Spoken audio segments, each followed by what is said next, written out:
All right, here we go. OG Boobie Black, welcome to Vlad TV for the first time. Man, what's happening, man? I'm honored to be here. You know, I've been wanting to talk to your fucking ass. I used to look at you, all the Vlad shit, but I never see this motherfucker. And I'm like, what are they talking to? They talking to some AI, but all the while you the real deal. You know what I'm saying? What's happening, man? I'm the real deal. We're here face to face right now in LA. Yeah. That's what it is.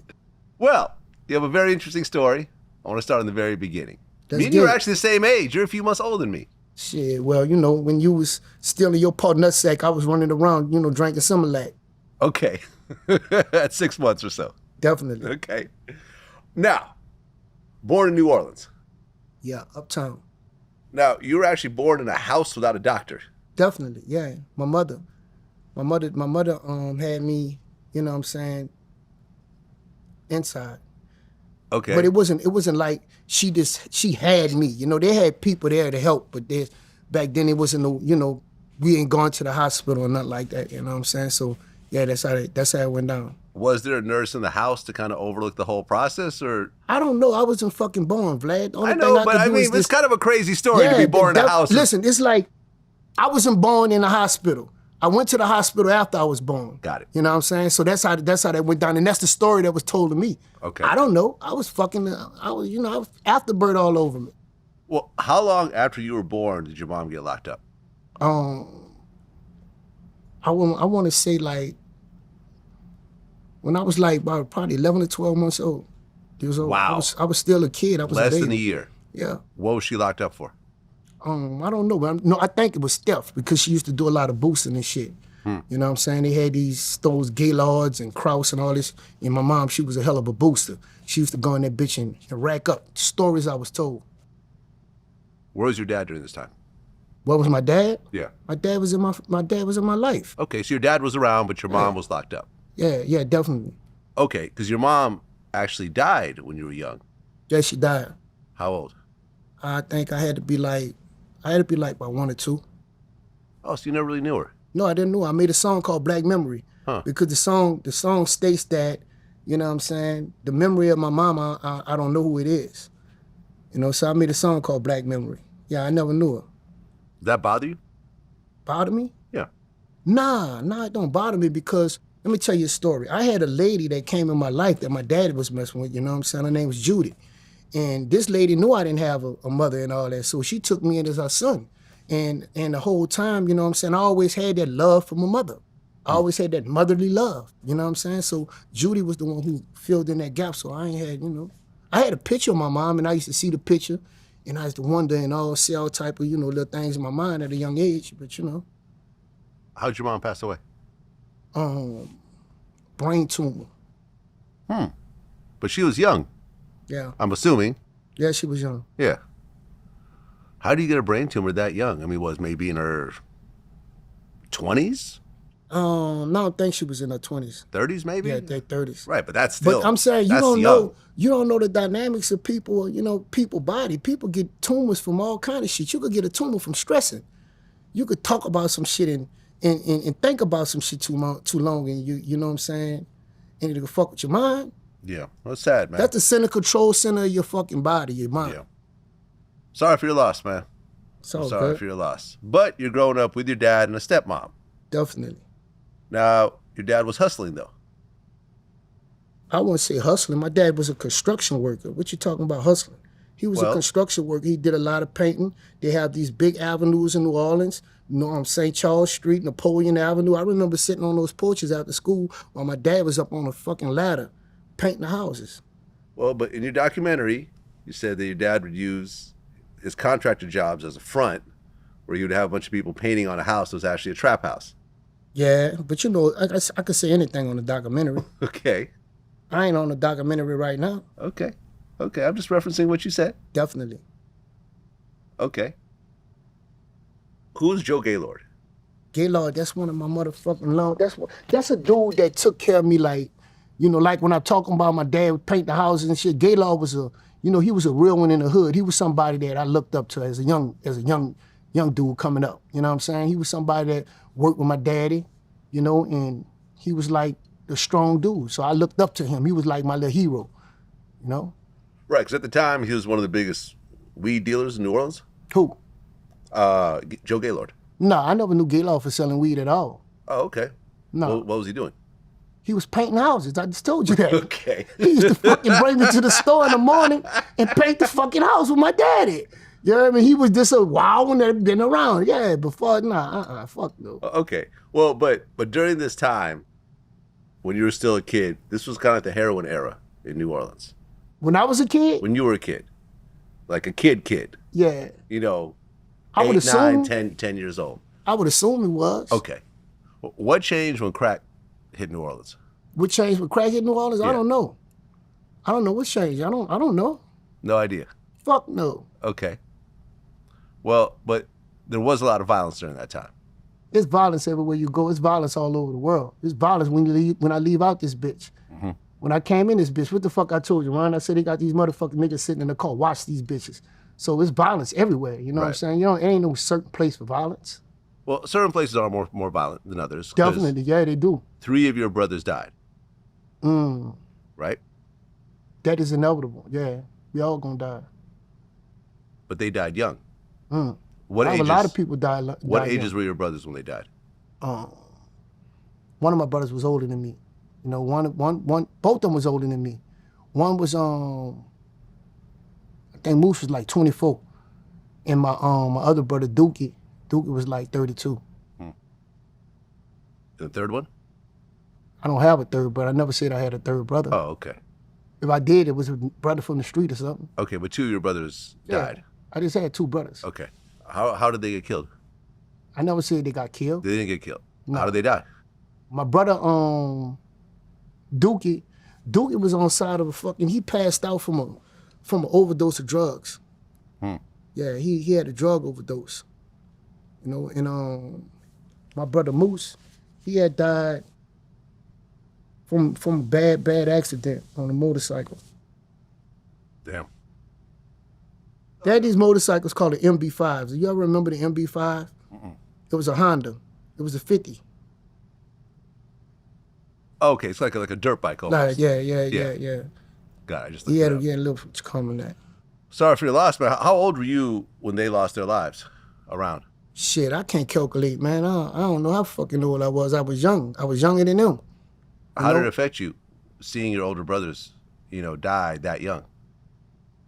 I ain't gonna say it affect me. It affect me. But I had a stepbrother too. And I know what you're talking about. That third brother. You're talking about Ralph. Ralph, that's so. Judy's son.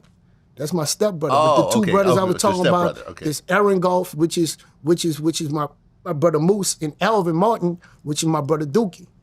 But Ralph was Judy's son. Yeah, Ralph he got in a fight and something, and he hit his head on a brick wall, and he passed away like that. So that's the third brother you're talking about.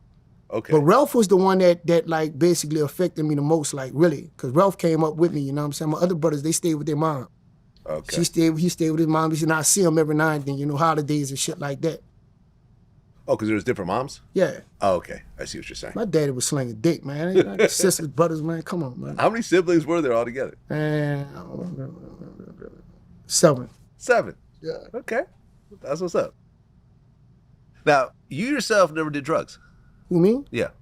I'm going to tell you this. I never smoked weed. I never smoked weed. I never drank liquor. I never smoked cigarettes, crack, dope, coke, nothing. I never done no drugs, none. But my dad, listen to this. My dad was who raised me. My dad, he, you know what I'm saying, and he smoked weed every day. Every fucking day he smoked weed. So basically weed was the goddamn aroma in our house. When you come into weed, our house, you smell weed.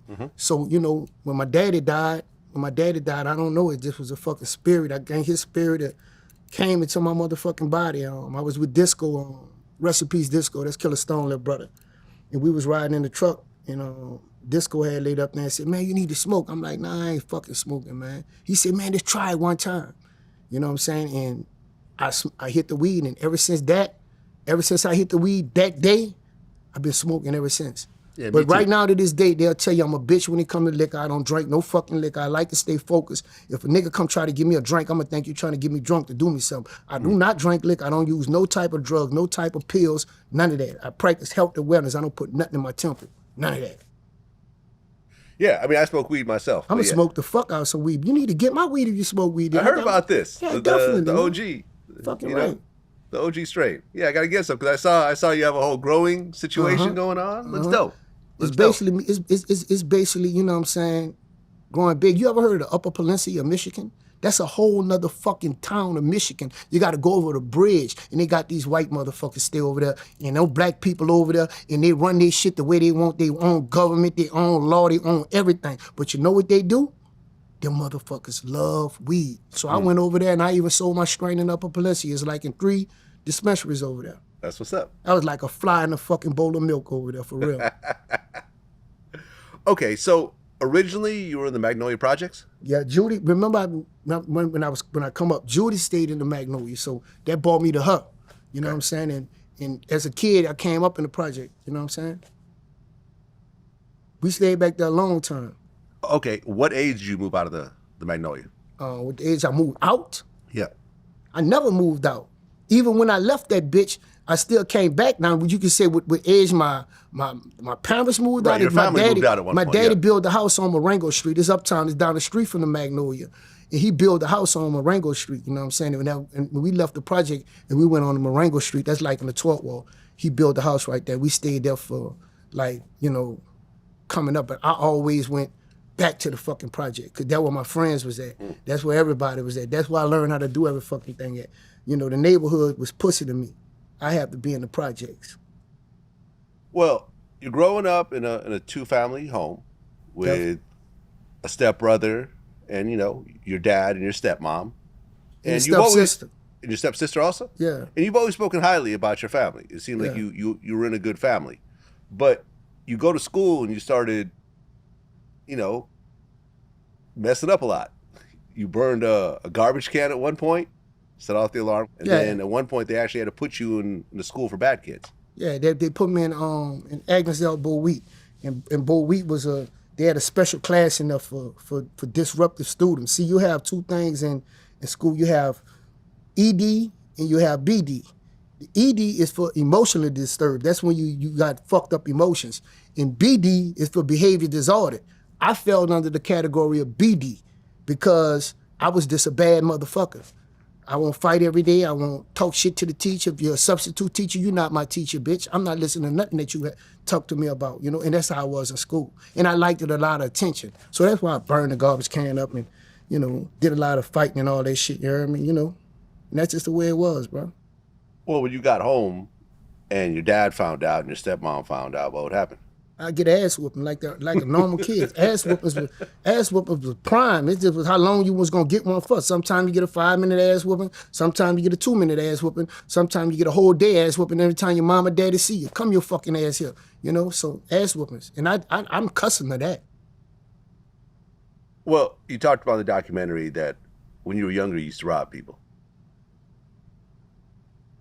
When I was young, I used to rob people. Yeah. Yeah, I didn't rob a lot of people. Yeah, you said when I used to come up the street, they used to run because that was my thing. I caught you with it. I got to get it. Can't help a jack boy. Can't help robbing. Can't help fighting. Kept doing all the wild shit. I never jumped off the porch. I came straight out the house into the street. Definitely, because where I'm from, like, you know, coming up, you had to have a reputation for something, and the reputation that I had was the reputation that everybody wanted. You know what I'm saying? The jack boy. You heard me? You do shit, you know, culture with it, gotta get it. And you had to have nuts to do that. You know what I'm saying? And you know, that what I was in back in the game, you know what I'm saying, as a young nigga. But I wasn't the type of person who was I'm in the projects and, you heard me? And culture with it, gotta get it. Let's put it like that. Like, how old were you when you did your first robbery? I don't know. I could never see. Okay. I don't know. I could never say young. I just could say young or old, you know what I'm saying? I could never say no name, no number. Okay. But robberies go bad a lot. Huh? When you do a robbery, you don't know what the other person's going to do. Yeah. You know. But it's not about going bad. It's about you got the nuts to do it, not giving a fuck. Because most people that rob don't give a fuck. If I do you something, if I'm coming to do you something, you think I give a fuck about what you got? You know, you have a gun. You know, they got motherfuckers get robbed and to get the gun took from them. They got motherfuckers that know you got a gun, bitch, give it up. Don't you fucking move, don't you, bitch. Don't you fucking put your hands down, bitch. Put your hands in the air.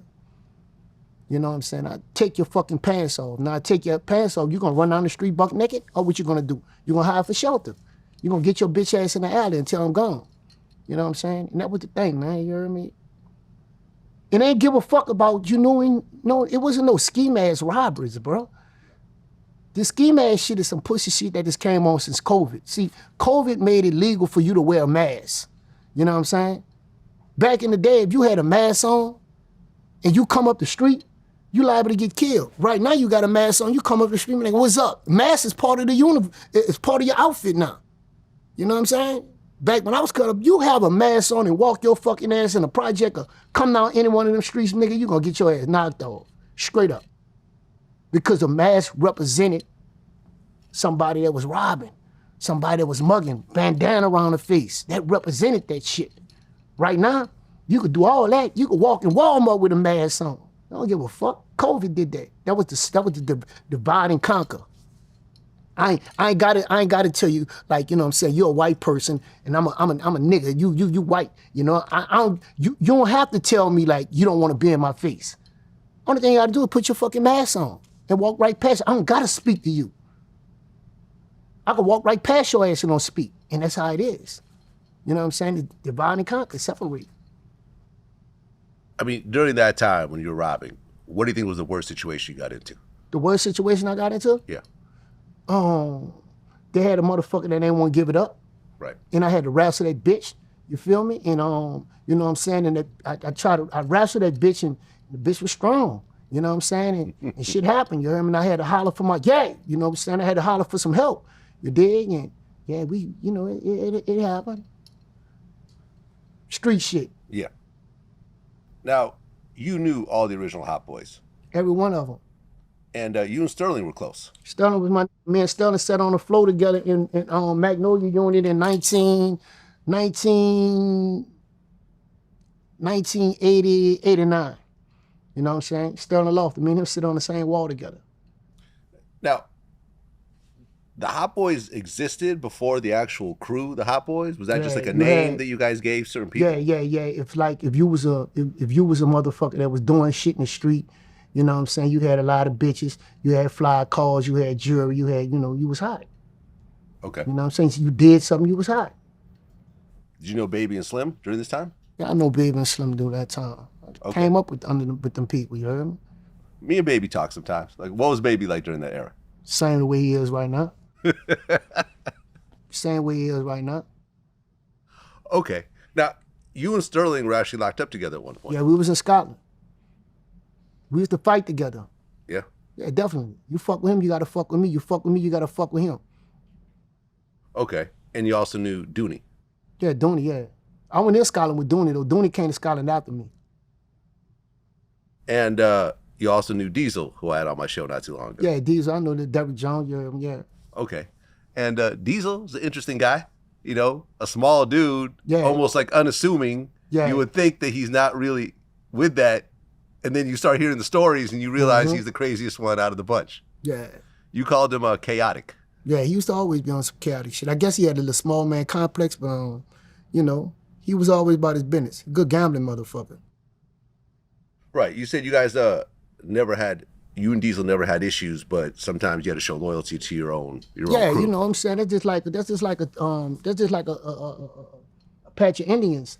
You know, the Indians, we'll fuck around all day, but when it's time to go down, we're gonna go down with our tribe. We just gonna stick with our tribe. You know what I mean? We'll fuck with other color feathers though. I mean, during that time, it seemed like a lot of the projects were beefing with each other, not because project beefing with each other right now, Vlad. Yeah. Right now. The project beefing with each other. That shit is it's gonna go on forever. I guess they tore the motherfucking project down, and people that left the project went back to that motherfucker. So yeah, that shit gonna always be like that, I think. Right. And you talked about situations where you would get a pass being in a project that you weren't really supposed to be in, and then because there's people out there that knew you and you know what I'm saying, had certain respect for you and so forth. Definitely. Like, explain those situations. It's like, if you from Uptown, Uptown is separated, you know what I'm saying, by Uptown is separated by a bridge, right? So if you go across a certain bridge and you're in a whole nother area, you have to know somebody to be from that area, because majority of the times coming up the time when I came up, everybody had a name. So it's not like, oh, boob, it ain't like you go to the night world, you go downtown. You know what I'm saying? Now I'm downtown. It ain't like it's just no regular. It's like Boobie downtown. You know, whoever downtown. You know, it's always, you know, whoever downtown. Boobie downtown. You dig? So you had to know somebody to go through a nigga hood. You ain't gonna just come, oh, Boobie he down here, he in a cut. Oh, Boobie, he down here, he up there by the house. No, he down here in that house and he such and such in them. You know what I'm saying? He would do them. You had a situation in the Melpomene projects? What you mean the Melpomene project? What about it? There was a story that you talked about how you got jumped, but you got a pass by them not killing you, essentially. Definitely. I went around the club. And the club was basically, you know, in Melpomene territory. You feel what I'm saying? But the dudes that was out there, all these dudes that was out there wasn't beefing with me. They had dudes out there that fuck with me. But the dude that was out there that I had a personal beef with, they, you know what I'm saying? You dig? I'm not about to back down and shit. You know, I see you, you know what I'm saying? What's up? You dig? And they was with the what's up shit too, but they was outnumbered. You know what I'm saying? And when the shit went down to, you know, the real ones like, nah, they ain't, you heard me? And that ended right there, you heard me? But yeah, that was on me. Because when you're in enemy's turf, anything can happen to you. They could have killed me.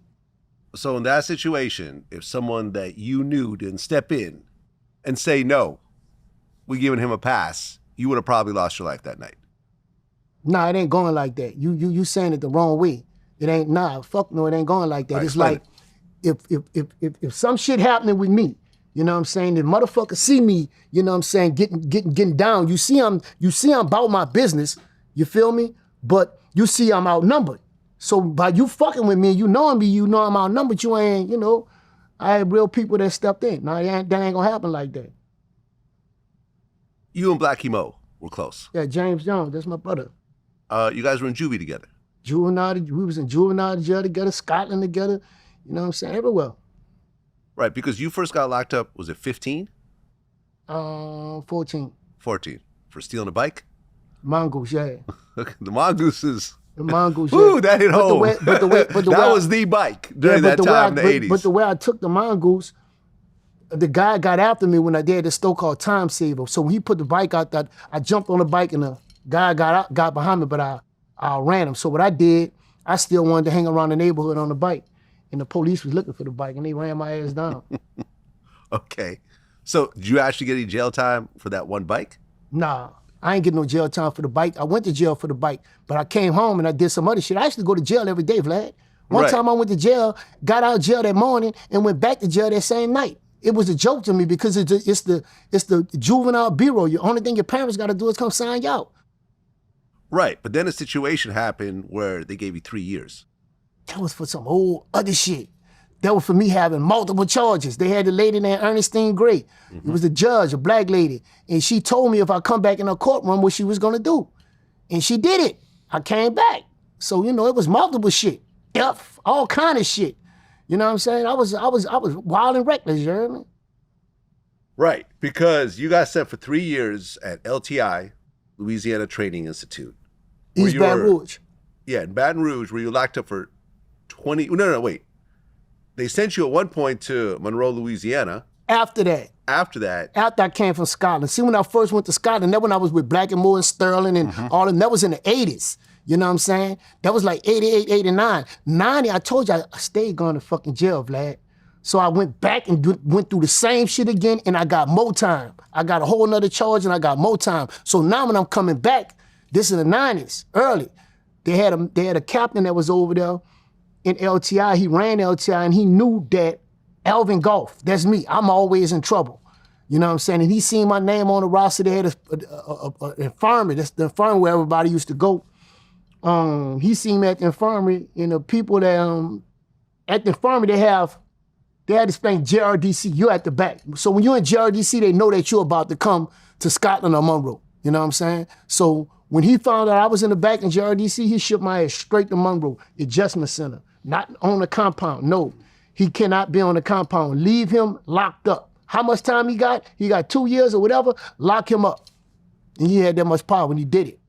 Right, because then you got sent to like 23-hour lockdown? Yeah, that would JAC for Juvenile Adjustment Center. And you were what, 17 at the time? Yeah, no, I wasn't 17. I think I was like 16, 15, 16. Yeah. Okay, so what does it do to a 16-year-old to be locked down for 23 hours? Jokes, like we use the term of josing is this, you know what I'm saying, kicking it with your partner. You dig? Talking about stories. The mind is strong motherfucker, Vlad.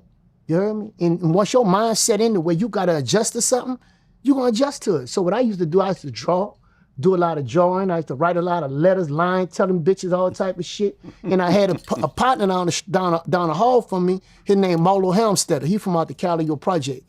He got life right now. But me and Marlo used to talk all night about all type of shit because we from the same hood. No, he from the Calio, I'm from the Magnolia. So we from uptown. Just put it like that. You know what I'm saying? And when we out here in Monroe, we gonna stick together. It don't matter what project we from. We from uptown. We from New Orleans. So it was a New Orleans and the Monroe thing. So me and Marlo, we used to chop it up all fucking night. I talk shit to everybody on the till. You know, we jokes. You heard me? So, you know, that shit right there, you learn to read books. You learn shit. You know what I'm saying? You learn newspapers. You're being all the little shit that's going on in the world. You read that this book called Black Tail. It was a fucking it was exotic book, your triple X book. You heard me? And if you had a black tail, I remember when you had that bitch, you had that motion. You had that motion in that bitch, you had that black tail. And I had a few pages out of black tail. Nigga let me use his black tail books. He used to let you use them, you know what I'm saying? Right. And I cut some pages out that bitch with a razor blade to make sure he has out, zip them pages. Nigga say, Boobie, man, what's that? Man, you took some pages out of my book. I say, no, I ain't taking them. It must have was the other dude. You know what I'm saying? Okay. Yeah, so it's all about, you know, you could put anybody anywhere. You feel me? And once their mindset to be there, they could do it. Now, there was a situation where you got arrested for murder as a juvenile. Yeah. Can you talk about that? The situation I got arrested, yeah, fucking right. You can talk about that. Yeah, what happened? Well, basically, it was just a person, somebody said that they seen me pull off this murder. You feel me? And when you go to court, you have this thing called a witness trial, to where the district attorney, you know what I'm saying, they take the witness to trial and they ask the witness questions. So the motherfucker that was witnessing on me saying that they seen me do this, basically was saying that I saw him in there. And my lawyer was like, well, what did you notice about him? Oh, I know how he walked and I know how he moved and, you know, I know him. You know what I'm saying? So you didn't know he had one on? All right, let's go. Okay, so 1991, at this point, you're out of juvenile. Yeah. You end up getting shot for the first time. Mm-hmm. Talk about what led up to this. Well, really, I was in a beef in the project, you know what I'm saying? Our project had beef with a lot of people, so, you know, it wasn't no inside beef, it was all outside shit. You know what I'm saying? So we had this thing like, if I go to the store, I have somebody gonna come with me. Or if, you know what I'm saying, I'm not gonna go by myself. Because if I go by myself, I can't take a gun. You know what I'm saying? Because the police knew us. They see me, they know my face. They gonna automatically pull me over. And either because I got a warrant, or either because they stopping me just to search to see if I got a gun. So this particular day, I ain't take no gun and I went to the Pizza Hut. You know what I'm saying? To get a pizza. I got the pizza and as I'm coming out the Pizza Hut, I was bumping to some people that was trying to do me something, you heard me? You know what I'm saying? We had some personal shit going on, you know? So, yeah, nigga jumped out and tried to kill me. I got away to him. Well, you got shot 4 times. Yeah. Twice in the back of the leg, once in the shoulder, once in the back. Yeah. And that was the first time you ever got shot. That's the first time I ever got shot, yeah. When it happened, did you think this is it? I'm gonna die? No, because when I was running, I had energy. You know what I'm saying? I seen I was bleeding, but I still had energy. So I ain't thinking I'm gonna die. I wasn't thinking about that. I was more mad because I let a motherfucker, you know what I'm saying, get on me like that. I was more mad. I wanted retaliation. I seek retaliation. I wasn't thinking about no fucking death. I was thinking about, yeah, I'm gonna, you know. Okay. But at some point, I assume you do collapse from the gunshots. No, I ain't collapsed. So how did you get to the hospital? Man, I collapsed. I went and sit on the porch, and he called the ambulance. Oh, okay. So the ambulance shows up. Actually, the ambulance didn't show up. Actually, they took me in a car, You heard me? And when they took me to the car, the ambulance was coming. They stopped the car, and I got in the ambulance. Okay.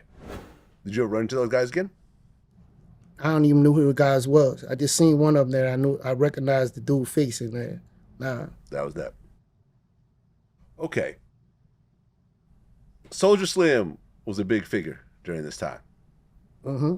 And you guys were close. Yeah, that's my brother. How'd you guys first meet? He younger than me, so I can't really say how we first met. I just could say that he was a young dude in the project coming up, you know what I'm saying, when I was coming up at. You know, but far as me bringing you to the day we met and how we met, no, I could say Slim was looked up to me like, you know, a neighborhood figure, you heard me?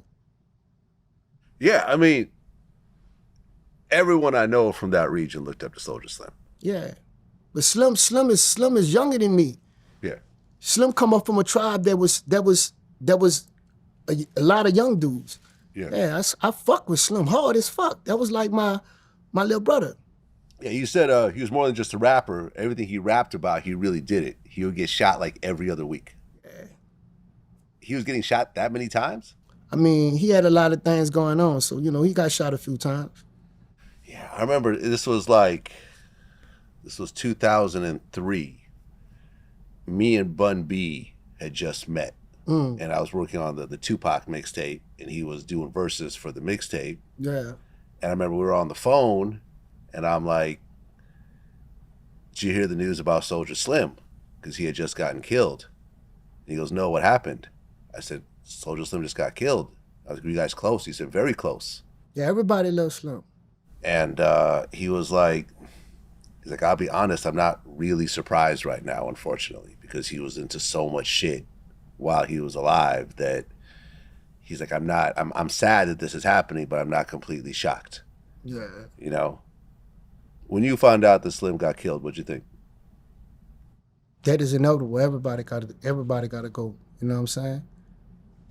It happened. It happened to a lot of people that's from that era. It happened to a lot of people that's from that, you know, that point in time that when it was popping, you heard me? So, you know, I was in jail. I was locked up when I got the news. Yeah. It hurt me, but, you know, shit happens.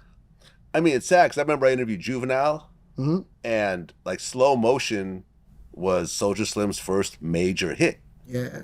But he gave it to Juvenile because I think he was like in between record deals at the time, and Juvenile was really hot at that point. I don't know nothing about all that. I don't know. No, I interviewed Juvenile. He told me about it. He basically was like, hey, you know, I'll let you be the main artist of the song. You feature me. The song was hot though. And the song, I remember, it was the biggest song of that summer. And then the Juvie the Great album comes out in 2003. It goes platinum, and you get your first #1 song with Slow Motion. Yeah, and really wasn't my song, Soldier Slim song. So technically, I never took credit for that record because my dude created it, and it was supposed to be on his album. And he kind of like, he went to my brother and asked my brother to talk to me, like talk your brother into putting it on his album. I think it'd be a better look on Universal than the company he was signed to. So that's how that went. But that was pretty much Soldier Slim #1 single. So if you want to be technical, I never had a #1 single. Yeah. You know, I remember I was hanging out with BMF during that time, and it was like that was all they played over and over again. What the fuck you doing with BMF? What you were doing, Black? They flew me out, man. I was a hot DJ. Now I'm saying they flew you out to DJ. They flew me out, not to DJ, just to hang out with them in Atlanta. What? I was one of the hot DJs. This was like 2004, maybe? Yeah. Yeah, like 2004. Blue Da Vinci was out there. I was at Big Meech's house in that White House when he was on house arrest at that point. He had the ankle monitor because the Wolf shooting had just happened. Everyone was wearing Free Meat shirts, and you know, it's Lamborghinis and Ferraris, and the world is BMF billboards, and I'm like looking around going like, this is all going to end very badly. Why you was thinking that? The billboards. I mean, when I saw the billboards, I said this is going to end badly. That billboard is promotion, and when you enter Atlanta, you know what I'm saying, they have the So Def billboard. You didn't think like that about Jermaine Dupri? I knew that So Def was legitimately selling a lot of records. Yeah.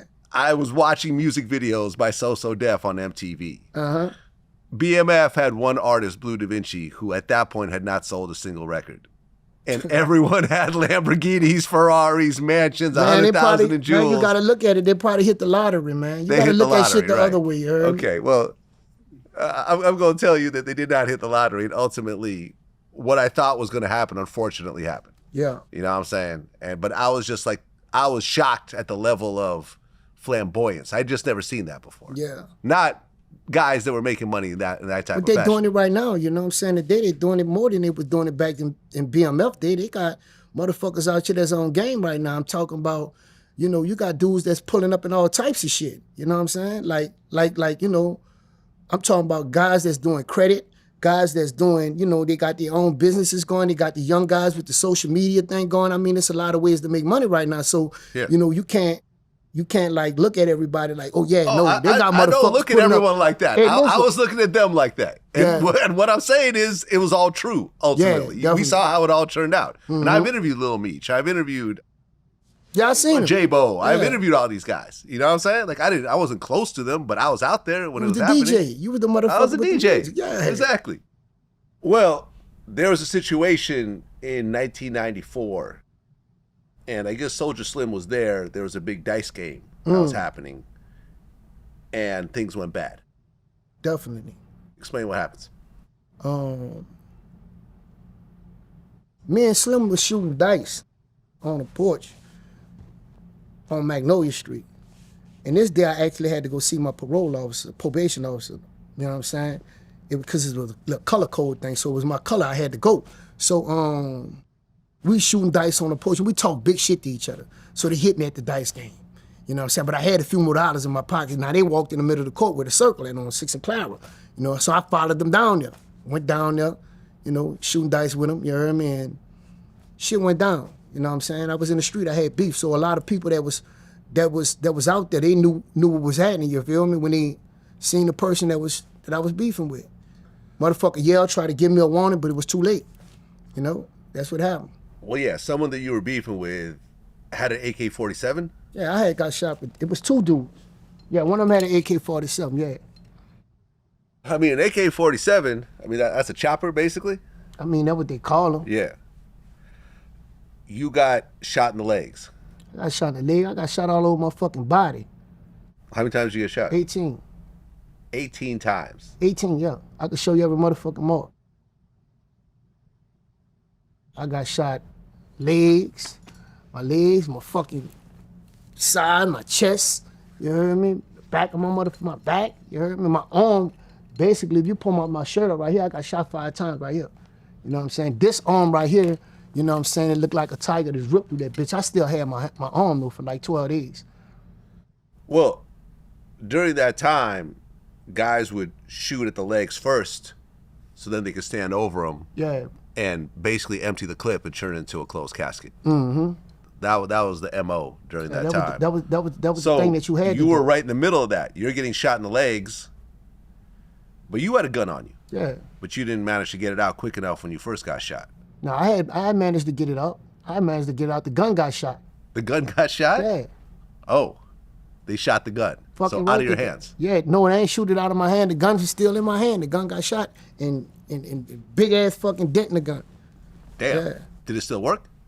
I don't think it worked. I don't know if it worked or not. You know what I mean? Okay.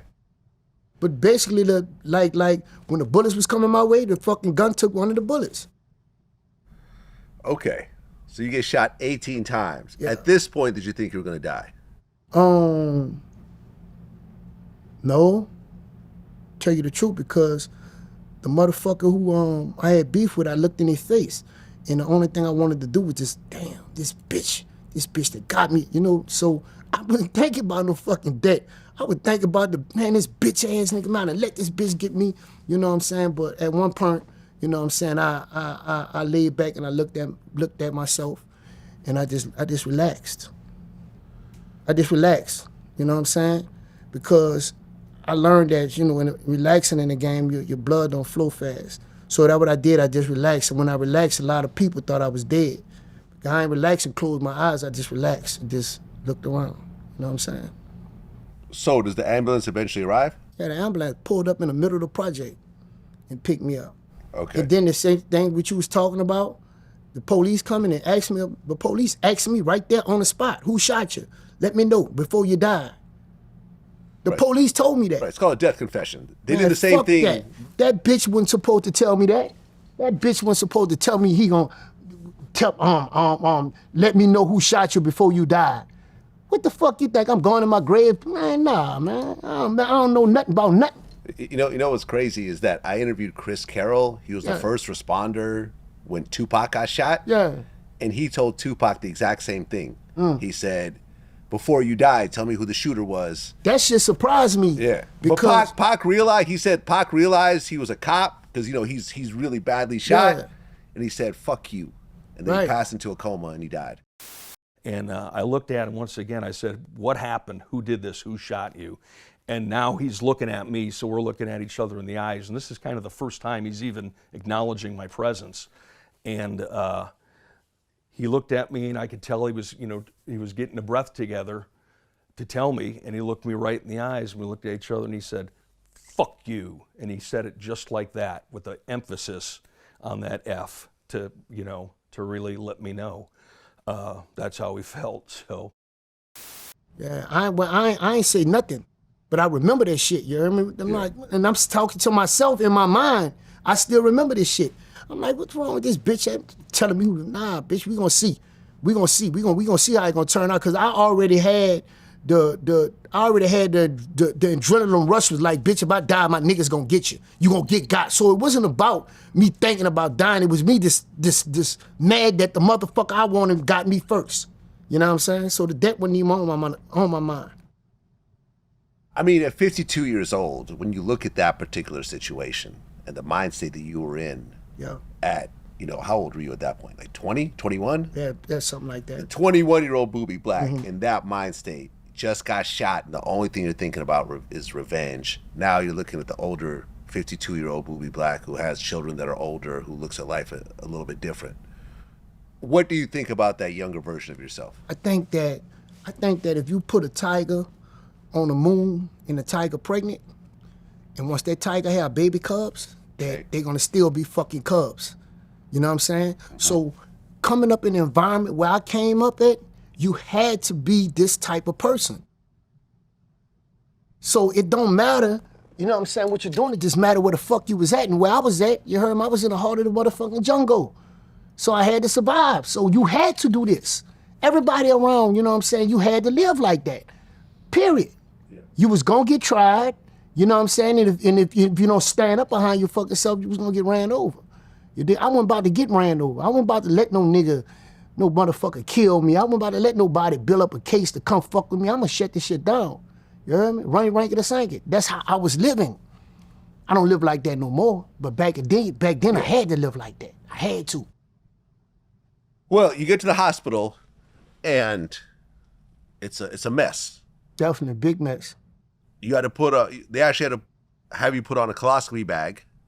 No. I put the colostomy bag on after. That was after? Yeah, that was after. They didn't put the colostomy bag on me right then and there. Okay. They went to surgery on me. I had immediate surgery. I had a type of surgery where I didn't go to the x-ray machine. They just had to do immediate surgery right there to save my life. Okay, so you go into surgery, and initially you had your arm for 12 days? Yeah, about 12 days. I had to move my fingers and everything. Okay. You had no idea that you were going to lose your arm at that point. And right now that I think about it, no, I didn't. And right now that I think about it, I think that they, amputated my arm because I was a problem in the hospital. Because I used to cause trouble in that bitch. You know what I'm saying? But you can go back and ask me the question what you were saying. No, I mean, that's basically the question. Because you feel to this day that your arm should have been amputated. Yeah, I feel like, they chopped me off to get me out. You heard me? You know what I'm saying? But it was fucked up. It was fucked up, lad. It was fucked up. I had stitches all the way up there. You can still see where I had the stitches all the way up here. You know what I'm saying? It was fucked up, bro. Yeah. So it's like, I can't say me just being, with the type of mentality I had coming up, like, yeah, you bitches cut my arm off, bitch, you ain't had to do that. That's the mentality that I was living in. You remember? But right now that I think about it, it could have been true. They say they had contacted gangrene in my hand. Yeah. Well, because you got shot in the leg, and weren't they trying to potentially cut your leg off as well? Definitely. Okay. They tried to cut my leg off, probably about 2 weeks later. They told me about it. I found out about this thing that they do. You got to go to anesthesia before before you go to surgery. It's a thing called anesthesia, and they have this clipboard that they put at the front of your bed, and they tell you can't eat after 12. So if you know you can't eat after 12, bitch, you know you about to go to surgery. So you know what I did? I ate all kind of fucking shit. Ate every motherfucking thing. Bitch, I ain't going to surgery even if you want me to go. You know what I'm saying? And so the doctors came, they doctor team, you know, about 7 to 8 of them come around my bed. Well, you know, Mr. Golf, if you don't do it, we could you'll suffer, and it's gonna always be a bad leg, and it's gonna cause other problems. And if you're telling us we can't do this, we're gonna just whatever, you know, back off or whatever, you know what I'm saying? And they didn't fuck with my leg. So my daddy came up there. I mean, my daddy used to walk every day. And then I got to the point to where I had the IV thing where I could walk and push it. I got the bandana, camouflage bandana around my neck. I'm walking around the fucking hospital, but I'm really exercising, like, you know what I'm saying? I'm walking around the hospital. I might go to his room, might go to your room, or come to his room. Bitch, what's happening? I'm making a hospital a motherfucking, it's a playground to me, you know what I'm saying? How is your leg these days? Huh? How is your leg these days? How is it these days? Yeah, is it good? I could run. Man, him had a race. Ask him. I run my ass So it's off. a good thing they never cut off your leg. Yeah, it's a good thing because I it never completely did. recovered. It was God though. It was God, bro. Because Okay. by me taking my arm off, by them taking my arm off, even if my leg would have been fucked up, if they said it would, because they said it was gonna swell up and it was gonna happen in the future, even if it would have been like that, I was willing to accept it because I wasn't about to just let y'all just cut on me like that. Fuck that. Well, like I said earlier, you had no idea they're going to amputate your arm because you could still move your fingers and everything initially. Yeah. Describe the moment when you wake up and you're missing an arm. I woke up and I could tell you exactly how it went. I woke up and I felt funny because I didn't been at surgery before. And they give you this morphine, and the morphine fuck your body up and you come back, you know what I'm saying? Right? So I felt funny coming up off the morphine, you know what I'm saying? But I didn't really know, you know, but when I slurped up, you know what I'm saying? I looked and I'm like, my fucking arm gone. I'm trying to feel, and you know what I'm saying? And to tell you the truth, I didn't panic. I looked at that like, you know, my arm gone with the fucking nurse, and they come under the doctors explain. Once the doctors came and explained the shit to me, I was like, all right, bet. I ain't got no arm. I ain't look at it like, man, fuck, man, if not one arm is no, I ain't do that. You know what I'm saying? I still had my life. And you're right-handed? Yeah, I was right-handed, but you Okay. know everything God do, he do it with his own creation. So everything that was basically from my right went to my left. I do better shit with my left than I did with my right. So you could write with your left in the same way? I write better with my left than I did with my right. Everything is better. Everything went better. So you just had an instant acceptance. There wasn't like a panic or a depression or anything else like that? I had an instant acceptance because of what happened to me. You know what I'm saying? The aftermath kicked in, Vlad. The fucking aftermath. When it happened, the adrenaline rush is what kept me going and fuck this bitch ass motherfucker. You know, that kept me. But the aftermath, when it really set in, that's when all the thoughts, the depression, all that came, and that's when I really realized, man, I'm still here. I'm still here. Bitch, you can't take me. That's the mentality I had, man. Well, yeah, and then, like you mentioned, a couple of weeks later, they had to put a colostomy bag on you. Nah, back then, now that time, I knew I had the colostomy bag. I knew it. Yeah. Got it. I know I had it on. I had a colostomy bag, a mucus fistula. A mucus fistula, that's this right here. That's like when you gotta spit. Like you gotta spit mucus. If you spit mucus out your body, how you gonna do it? You gotta cough. Yeah, to spit it out. And that could mess up the stitches. Right. So I could have been fucked up because I had internal stitching. So being as though, you know what I'm saying, I had the mucus fistula on me, the mucus used to slide out. Then I had the urinary, you heard me? That would slide out, and I had the colostomy. That slide out. So I was spitting, pissing, and shitting at the same time, every day. I mean, going through that But I was still alive. Going through that level of trauma, you know, you're sitting there, and the worst part, the pain is there. You're drugged up, colostomy bag, you lost an arm. They're talking about taking off your leg. You're stitched up. I mean, did you ever think, like, I just don't want to go on. I want to potentially just take my life at this point? Fuck no. What the fuck wrong with you? At all. Man, I had all the bitches from the project coming up there and see me, man. What's wrong with you? I had, when you come by my bed, you used to basically have to move all the balloons just to see my fucking ass. Man, I was a king in that bitch. That's what's up. Fuck no, man. What? The kill? Man, I never kill myself, man. I'm a fucking living legend, man. That's what's up. Ever. No, nah. But I understand what you're saying. Right. You heard me? And coming from my era, you know what I think it was? You know what I think it was? I think it was the trial and error. That's what I think. I think it was the time where this is what you had to do to be a hard motherfucker. And I always glorified that gangster shit. You know what I'm saying? So, yeah, bitch, I lost an arm. They shot me, but they ain't take me. Bitch, I'm still here. What's up next? You know what I'm saying? All that. So I looked at it like, this what was supposed to happen to me, you know? But it happened and, bitch, I'm living it. You know what I'm saying? As a young man, I was living wild as fuck, man. Well, yeah, and you said that year that you got shot, 1994, was one of the bloodiest years Definitely, the bloodiest year. of that era. Of the era. They probably still don't have nothing right now that could top 94. 94 was bloody. I'm talking about motherfuckers, 2-3 people getting killed every day.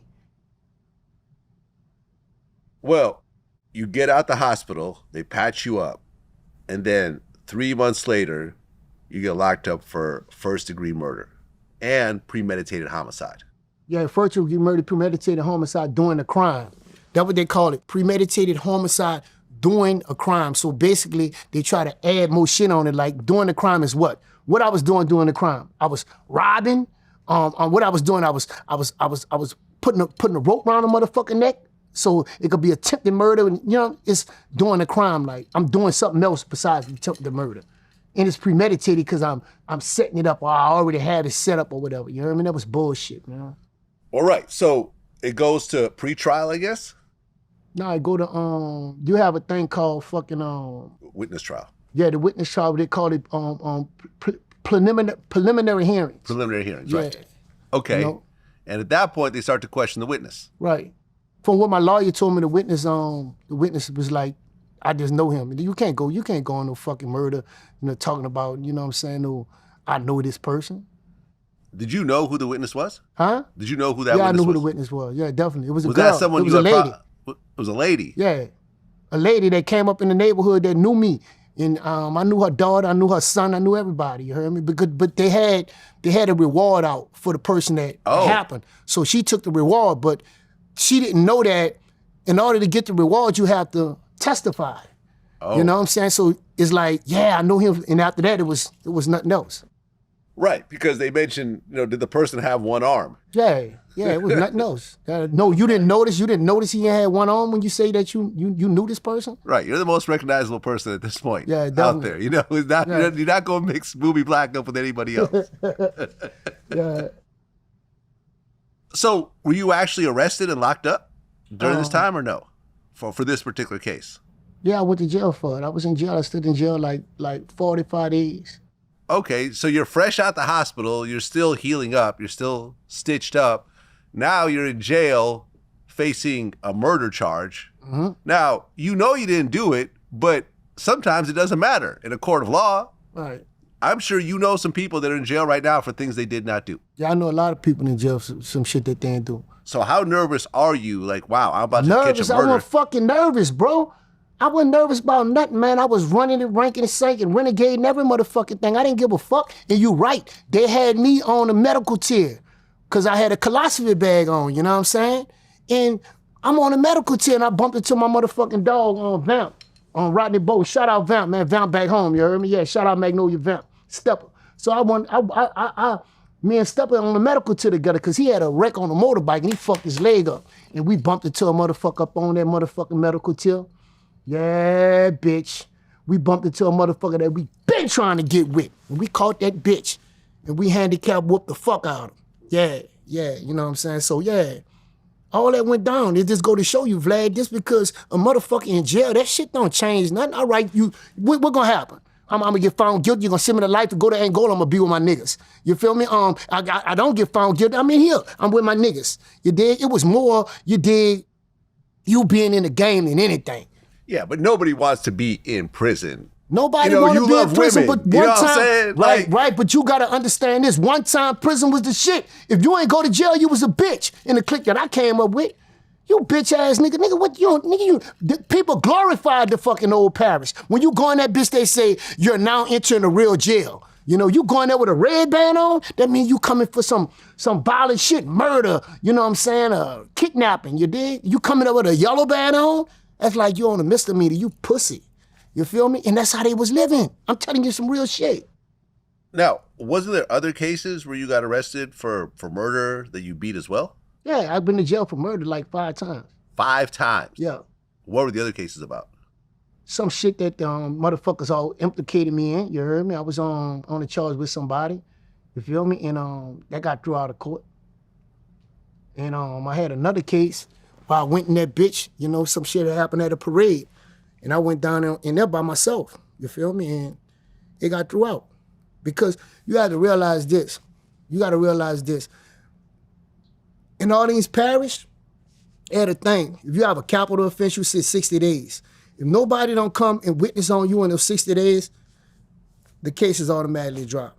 You know what I'm saying? And a lot of guys, they brainstorm on that. Oh yeah, well, you coming? All right, well, I'm gonna find out who you is and find out who you is in my police report, and I didn't make a phone call. You ain't gonna come to court, bitch. It seems like during that era, and I've interviewed other guys that were around during that time, things would be done in broad daylight with crowds around and nobody would see anything. Nobody would testify. That was just the culture. I don't know nothing if something go down around a crowd. If it go down around the crowd, I'm going the other way. The best thing is not to never know nothing. Yeah. You never know nothing. Even if you know something, you don't know nothing. What I know, what I'm gonna tell you, you know what I'm saying? Right. You did? Whatever happened is not my motherfucking business. Whatever went down with them people is not my fucking business. Or they had a girl that got murdered and, you know, they shot her 17 times and but you know what that girl did? Do you know?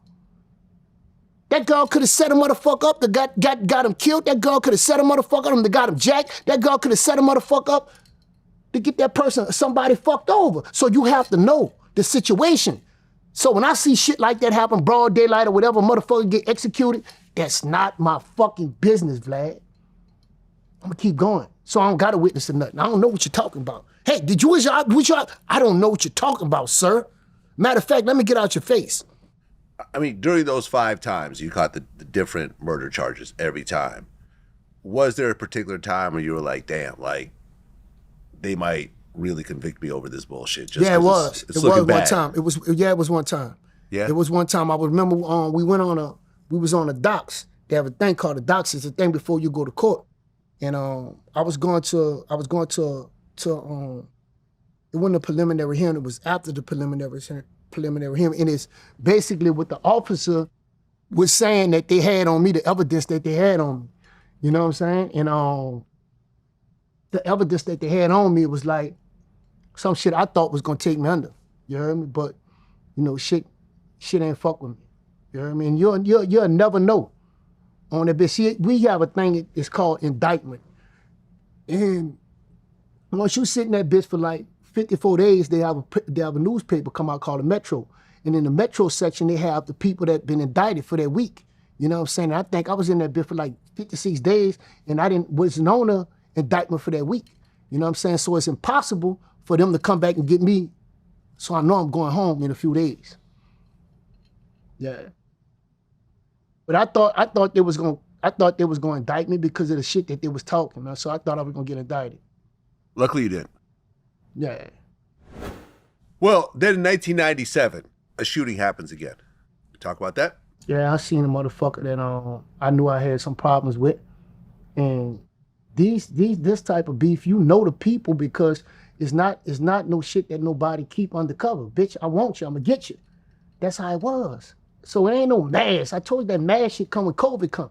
Nigga pulling up on your fucking ass. So I seen this one person, you know what I'm saying? I'm in the area, I seen the one person, they try to pull a dummy move, pass first. And I have a thing that if a car pass one time, I'm gonna pay attention to it. And if that bitch come back again, hey, you know what I'm saying, watch yourself. So the car passed one time, you know what I'm saying? And the car come back around again. So when the car coming back, like coming toward me, I peeped the car and I broke and I ran. And I could have fucked over the motherfuckers if I was standing out there with a gun, but I couldn't have the gun on me because the police know me. So I got the gun hid. I got the gun hid under the house in case a motherfucker try to come around here and rob or play or whatever. You heard me? I couldn't have it on me. So me not having a gun on me again, like, you know what I'm saying? Nigga come on there, jumped out and boom, boom, and hit me in the back of the leg, and you know, I got away. Yeah, you got a ski mask on, Huh? right? The guy had a ski mask? No, I had a hat on. Had a hat on. Had a hat on. You know, like one of them old lady hats with that do the flowers, the ones that come over your face. Bitch, you riding in a fucking car with a big old hat on in the front seat, you stupid motherfucker. You heard me? Yeah, you know, so that's how that happened. So you got shot in the leg? Yeah, one time, yeah. Okay. Well, you talked about how you actually feel that at some point in your life you were a crash dummy. I did. Because I used to do shit for motherfuckers that didn't deserve me to do it for them. You know what I'm saying? I used to do shit out of anger. I used to do shit just out of being persuaded. I used to do shit out of being too real. I used to do shit out of being too loyal. I'm your dog, so if they fuck with you, they gotta fuck with me, bitch. If they talking about fucking with your bitch, I'ma kill them bitches. Fuck them. You heard me? And the person who I'm talking about, I'll be the person to tell me to go out there. You did? The person I'm talking about ain't gonna do a fucking thing. Bitch, you ain't even built like I'm built. You know what I'm saying? My daddy used to tell me that. He used to tell me, Boobie, man, you got too much heart, dog. They hang with you because you got the heart. You know what I'm saying? When shit go down, your name gonna always be the first one come up. And it was like that. You know what I'm saying? I always was the one that was doing something. Everybody else, they was doing shit undercover, and they was doing shit that you ain't know. I was doing shit head first. And who do shit head first, Black? Crash dummy. Well, yeah, you talked about how you put in all this work in the streets and you had nothing to show for it. Yeah, nothing to show for it. No Purple Heart, nothing. Nah, none of that. You heard me? Only thing I got to show for it is a loss of a fucking arm. But I'm gonna tell you something, you know, by me losing my arm, I ain't gonna never say it was a good thing, but I did more shit with one arm than I did with two. I done got more pussy with one arm than I got with two. I got more money with one arm than more cars, more everything. I done got more with one arm than I got with two. Like, you know what I'm saying? So yeah, and me having one arm it gives me more motivation to do the next thing. You know what I'm saying? Well, after going through all that, at one point you started thinking about doing music. Now, you were a beatboxer? Yeah, I used to beatbox and we see a demonstration? Now look at you got me on stage. You're gonna have to pay for that shit, man.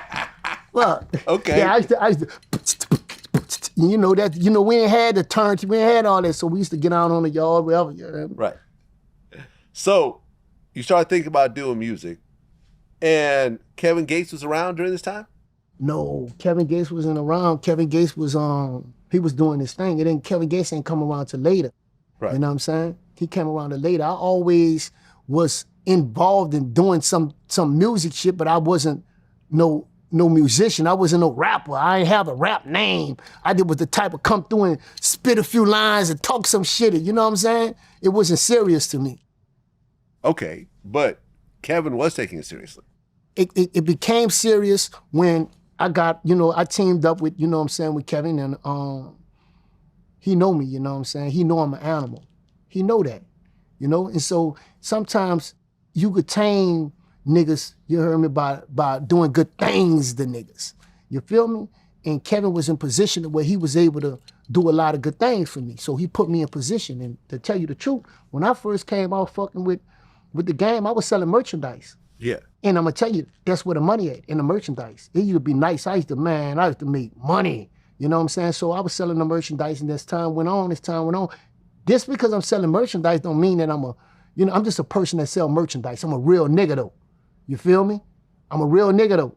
And a lot of people bought the merchandise because they buying merchandise from a real nigga. You can talk to Boobie, but if you talk to Boobie about buying a shirt or something, you could do it. Yeah, you know what I'm saying? So that's how that started off. He always gave me a lane, and that was my lane because, you know, being on tour and being with an artist, you can't just say, I'm with an artist. No, what'd he do? Yeah. What'd he do? What do he do? So you can't look at merchandise as being pussy, if you get what I'm saying. Of course. You know, merchandise was the reason that gave me the opportunity to get on. You know? What do you do? Oh, you sell merch. Or what do you do? Oh, yeah, he do this, you know what I'm saying? Right. I mean, you said that Kevin Gates basically changed your life because he encouraged you to transition out of the street. I told him that last night. You heard me? I told him that last night. I told him, I'm like, dog, one thing about it, I'll never in my motherfucking life forget. And that's what you did for me. You feel me? What you did for me, because you ain't had to do it. You could have been like, fuck this nigga, but no, he know me. And he know the type of, he know my style. He know the type of nigga I am, you heard me? You know what I'm saying? And that's the realest thing that you could ever do, because you got bitch niggas who fuck with you and they say they fuck with you, but they would never put you in position because they don't want you to become stronger than them. You know what I'm saying? Kevin wasn't like that. Kevin put me in a position to be strong, and I still live off that right now to this day. Yeah, no, listen, I know Kevin. We live next to each other. We run into each other at the grocery store sometimes. Yeah. I did one of his early interviews. Yeah, I think Kevin's dope. Yeah. Yeah, definitely. Yeah, no, Kevin's dope, man. I feel like he's really built a really interesting career with a real cult following Definitely. for what he's doing. Now, at one point, he was supposed to sign to Cash Money early on. I don't. They were talking. I know he was talking to Baby. I don't know if I'm gonna tell you this. It ain't an artist that's around that's hot that Gates ain't do no music with. You know what I'm saying? And if he ain't do it with him, it ain't because, he ain't want to do it with him. It's just because it ain't never happened at the time. You know what I'm saying? But he do music with everybody. So if he was doing music with Cash Money, it probably, you never know what was behind it. I think there was some talk about doing a deal early on, but then things just went a little bit different. I don't know about that. Okay, maybe I'm getting it wrong. Yeah. My bad. Okay, and Kevin actually did a freestyle about you where he redid the OG Bobby Johnson. Yeah, that was raw. And you actually started getting some features on some of his projects, like on Murder for Hire 2, Luca Brasi 3. Yeah. And you started to put out your own projects. Boobie Trap 1 through 3, Black Jesus, Trap Cartel, Iron Sharpens Iron, Alvin. Yeah. Your real name. That was the one that I did by myself and I spoke on a lot. Yeah. And you and Young Dolph actually worked together. Dolph, my dude, man. Rest in peace, Dolph. Rest in Dolph peace. here with me right now. Everywhere I go, Dolph's my fucking dude, man. Yeah, that was sad, man.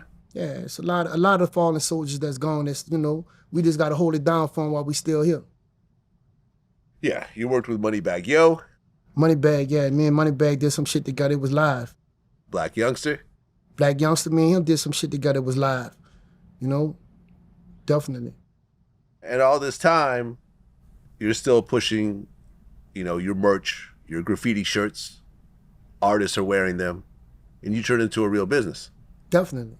How did it feel at that point in your life to say, look, I'm not doing anything that's going to get me locked up, shot, into any sort of trouble. I'm actually legitimately making products. I'm paying taxes. I'm actually doing it legally at this point, because this is later in life. You're like in your early 40s at this point? Early 30s, late 30s. Late 30s, early 40s. Yeah. How did that feel? Man, it was amazing, because I'm gonna tell you something. If you put a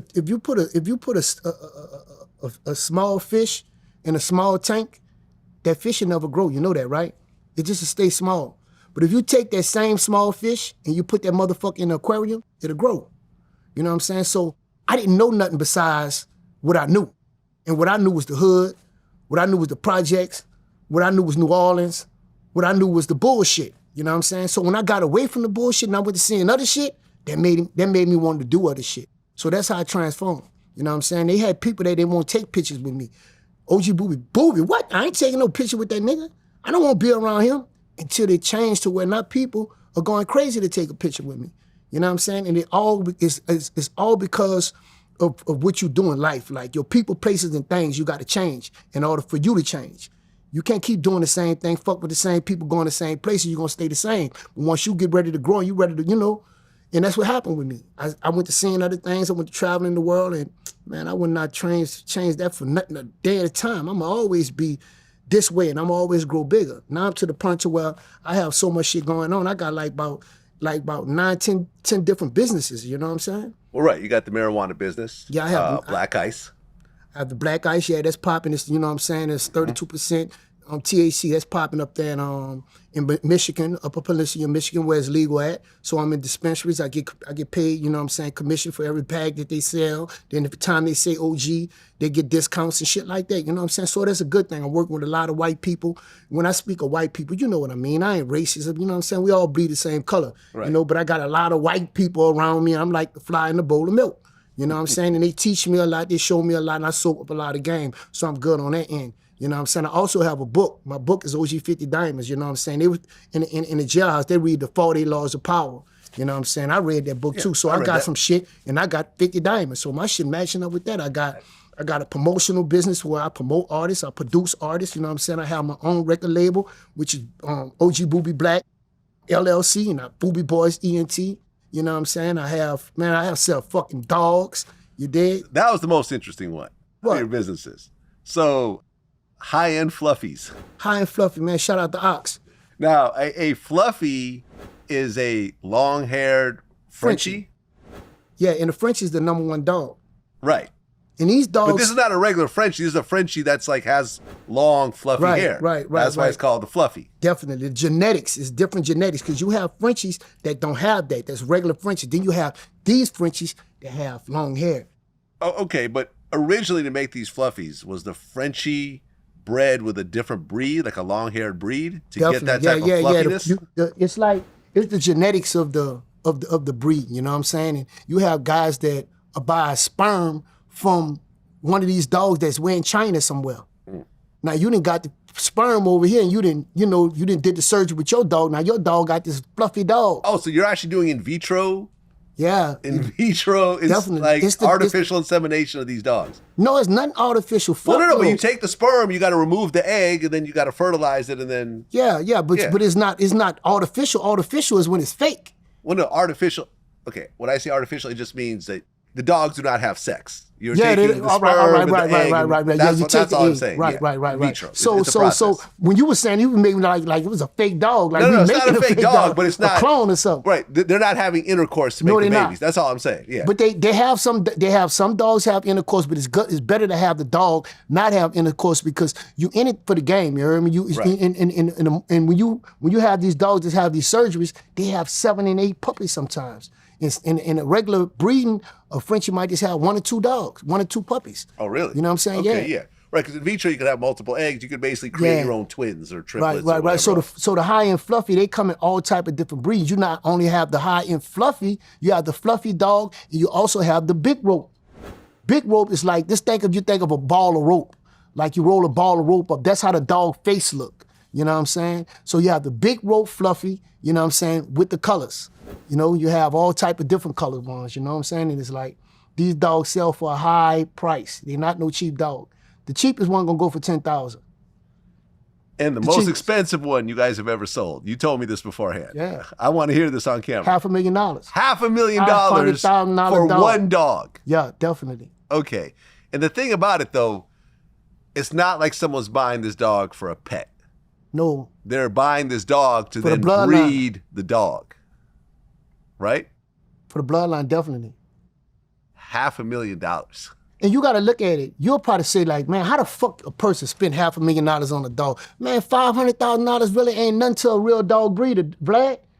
These people buying mansions, these people buy Ferraris, Lamborghinis, the biggest shit off selling fucking dogs. You need to start selling some fucking dogs, bro. I think I do, Get you a fucking breeder, man. They will buy dogs from you.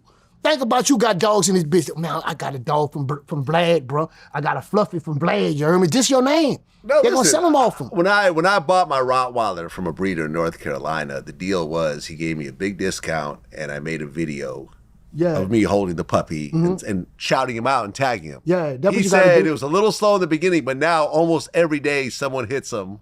Oh, Because I see of the you. video of Vlad, you know, how much for the Rottweiler? Like say for instance, they got this certain dog, right? This pink dog. It's a pink Fluffy. You feel me? It's a pink Fluffy. It's the bitch pink. It's basically it's albino. Oh, so okay, it okay, looks I get it, pink. yeah, got And it. the nose and all the tongue is everything different. The eyes white and the dog is so fucking pretty. This the breed, this the stud for the dog is like 100,000.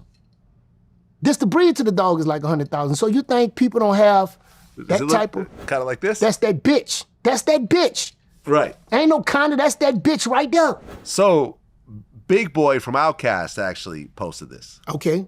He probably in the dog breeding. Dog breeding the He's biggest been thing. in the dog breed business for like He's 20 smart. years. He's Right. smart. It's all profit. It's all profit. Pretty much, yeah. And you know the magic of it? This the magic of it. When you breed these dogs, you don't never know what's coming.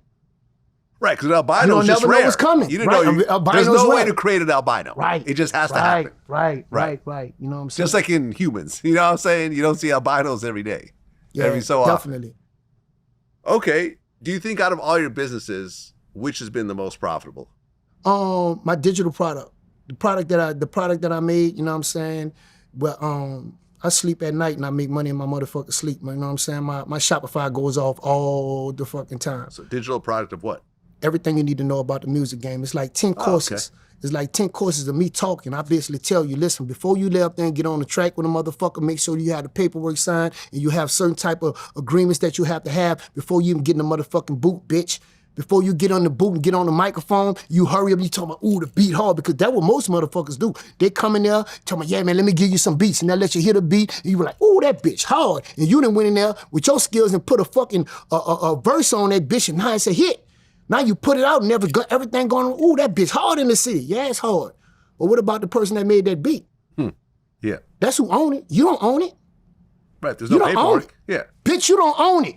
You know what I'm saying? So I talk about that, you know what I'm saying? So that's profitable. I have another a digital product, my book, you know what I'm saying? OG 50 Diamonds. And I also work with this health and awareness company called TLC, Total Life Changing, you know what I'm saying? Well, I could give you a job. You know, I could have you sign up for some healthcare products, you know what I'm saying? When the last time you detox? It's been a while. Well, you need to detox, you know what I'm saying? Because if you don't detox, you're going to be bending your ass over and they're going to be stuck in something in your ass, trying to see if you got colon cancer. Okay. You know what I'm saying? They're going to be sticking something in your ass trying to see I've if you already got been colon checked, cancer. man. I'm good. Oh, you been checked? Well, you I've know been what you need to checked. do? You need to get some of the ISO tea, bro. They got the lemonade, they got the watermelon, they got the strawberry. You drink this tea, you don't even know you're detoxing. Yeah. I mean, you drank this shit between like 6 to 8 hours, you go into the bathroom, and you're going to see something that you never seen before. And you know what that's going to be? Mucus. Mucus is going to actually come out of your ass, bro. You know what I'm saying? Because mucus comes from your colon. You know what I'm saying? And mucus causes colon cancer. So when you're getting rid of that mucus, you have a clean colon. And we have this awesome product, bro. This ISO tea, man. You drink that shit, you detox, and you get slim and trim like a bicycle rim. Look at me. Look at me. I was wearing like about, my girl, she's real high into this shit. Her name's Stormy Wellington. She's real high into this. And when I got with her like 2 years ago, man, I was wearing like 216 pounds. I'm down to 179 pounds. I'm cut, man. That's what's up. Yeah. Congrats. Yeah, definitely. And you want to shout out your jeweler too? Yeah, man, I got a crazy ass jeweler. You know what I'm saying? I've been telling everybody I was trying to get a 3-year. And I represent Third Wall, so I've been needing this 3-year. Heard me? That motherfucker, I'm gonna track it down to him. Shout out to my motherfucking boy. You know, AP, fuck your jeweler. You heard me? He that one. He down there in Miami cutting up. That bitch went to fucking jail. You heard me? And lost everything. They broke in his house. They fucked over and took all his shit and everything. Huh. He He come back from jail and he done turned up. He turned up in Miami. He fucked with everybody. You know what I'm saying? Yeah, that's who I got the, you know, AP, you know, 3. Yeah, shout out my nigga, man.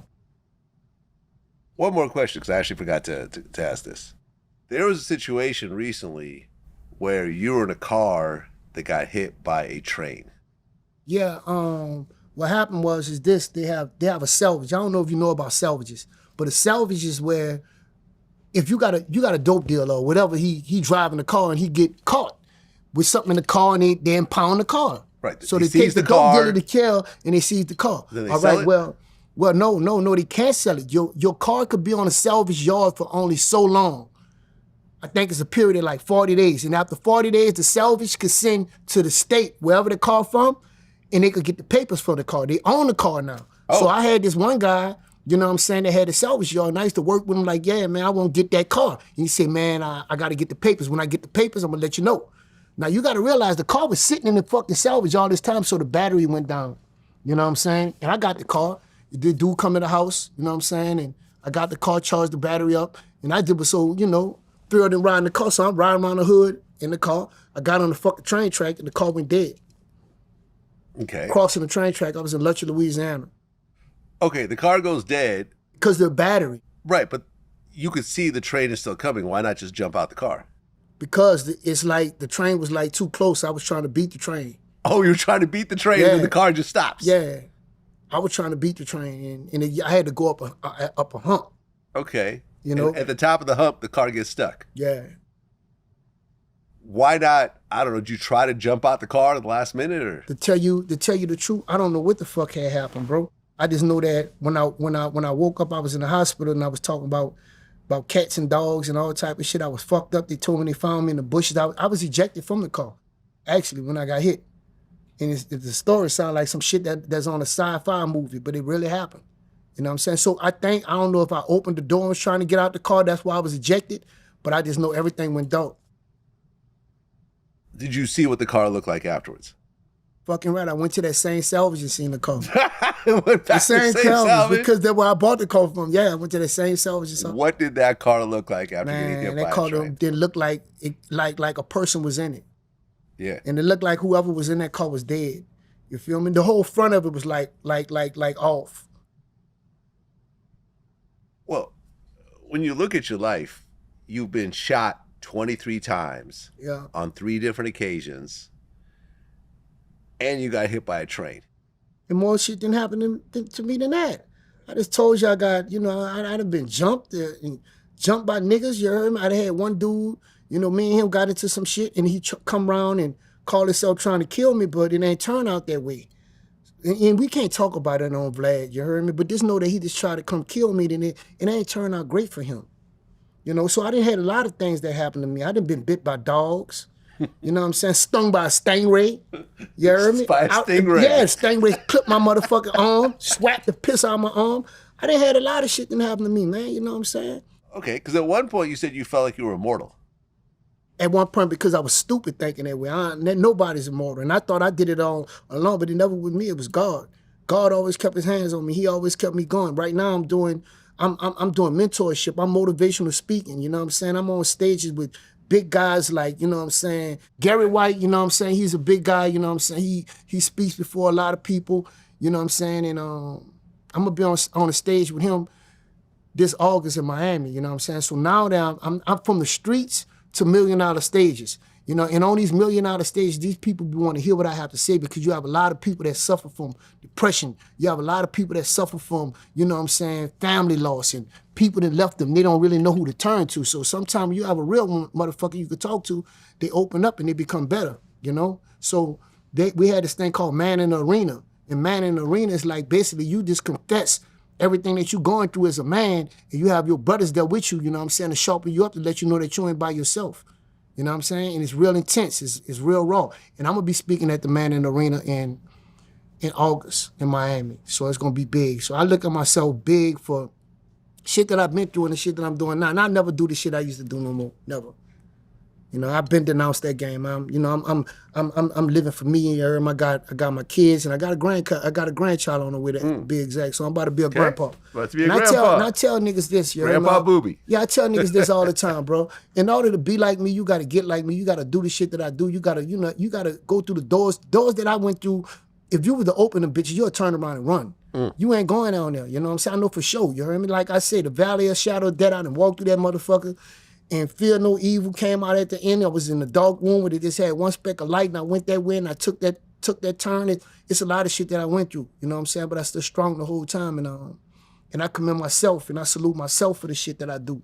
I don't want a pity party because I got one arm, and I don't want a pity party because this didn't work. Because if it ain't work this time, bitch, it could work tomorrow.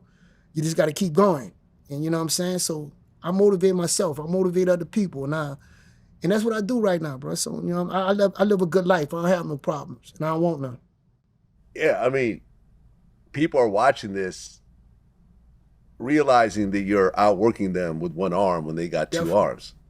Man, you're more successful with one arm, and they got both their arms, and they're sitting playing video games right now while you're hustling. You got people. I live like this. I cannot go with a person doing something for me. I cannot do it. Like when I came from the hospital, I was living with my dad. He used to try to make the bed for me. You know what I'm saying? I made my own bed. They had motherfucking dudes who smoke my weed all day because I couldn't roll a blunt. Now I roll a blunt better with one arm than the average motherfucker could do with two arms. I roll that bitch right in your fucking face. Okay. That's Ron. I roll a blunt better with one arm than I did with two arms. You know what I'm saying? Everything that I do better now. You know what I'm saying? Because I challenge myself. You know, I don't have people doing shit for me, you know what I'm saying? I go to the airport, me and my girl together, I get, you know what I'm saying, them luggage, I put the luggage up, I do all that, and I beat the fuck out of a motherfucker with this one arm. Your man got them gloves on right there, right? I guarantee you, big as he is, strong as he is, he could not hold his own. Yeah. I guarantee you that. I'll bet you that. So you're saying you can beat up my security right now? I'm not, see, that's you with that cross-drawing ass fucking shit, man, bro. I thought that's what you said. I never said a fucking thing about beating no security, bro. I'm saying Your security there, which is an OG in the game. Right. Your security OG. You Right. feel me? Yeah. He could not see this little nub right here. You see this motherfucker? Yeah. If he grabbed it with both of his hands, he could not hold it. Okay. He couldn't. Nobody could hold it. So you've gotten into fist fights. I didn't knock motherfuckers' teeth out. I didn't knock motherfuckers out as soon as they didn't came out. Grab them up, boom, it's over with. You know what I'm saying? And they got people that can witness for this. I believe ain't been in jail with niggas, they'll tell you my stories, you heard me? I believe you. The officer took me out one part of the jail, put me in another jail because they said I had too much influence. Huh. Yeah, you know, so I always was a fighter. I ain't never was the type of person that was giving up. Yeah. Even though I had the one, I can remember my first fight. I can remember, you know what I'm saying? I thought I couldn't fight. You heard me? When I felt out what I could do, man, it was over with. It was over. This bitch a weapon, man. Real talk. That's what's up.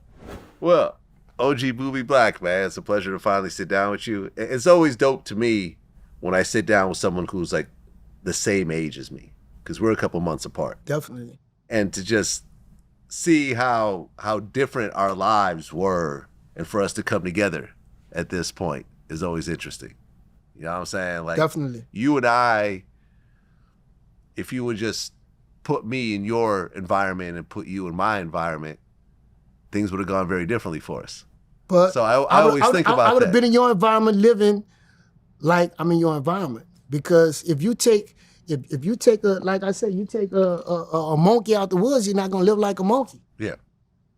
A gorilla out the woods not gonna live like a gorilla. He's gonna just live like a, you know, but you put that bitch in the woods the way he gotta struggle to survive, man, that bitch gonna do some gorilla shit. I know. DJ Vlad was growing up in the Magnolia projects in the 80s and 90s.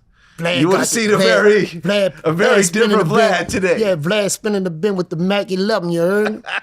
They would have banged your ass up back there in that fucking project. Yeah, but you would have. They got some. Listen, they got some gangster white boys. I'm not, you know, I'm not on no fucking. They got some gangster white boys. You know what we call them?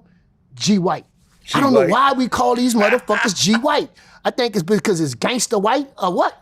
But we call them G white. And they got some gangster ass white boys. Okay. Them bitches to sling that iron. Them bitches to fight you, just jug your ass, whatever. And if they lose, they still coming back. Yeah. You know what I'm saying? So I know a lot of them. You probably would have been a G white back then. Yeah, that could have been me. And you would end up going to college. Yeah, I'd have been, you know what I'm saying? Yeah, I'd have been in college being a bitch like, hey, how you doing? Hello. Nah.